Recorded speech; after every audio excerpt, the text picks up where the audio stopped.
Kain tayo guys ng Jonas Turon.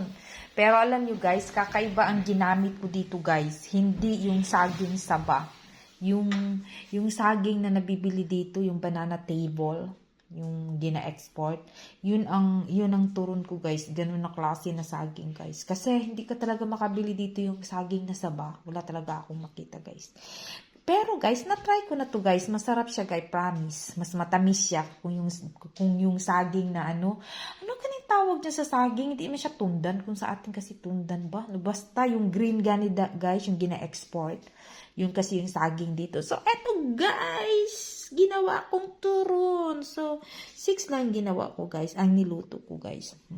Every time na mag-craving ako, gusto kong kumain. So, madali lang naman magluto. So, ayan. Magawa lang ako yung kakainin lang talaga namin. So, kain tayo guys! Babu!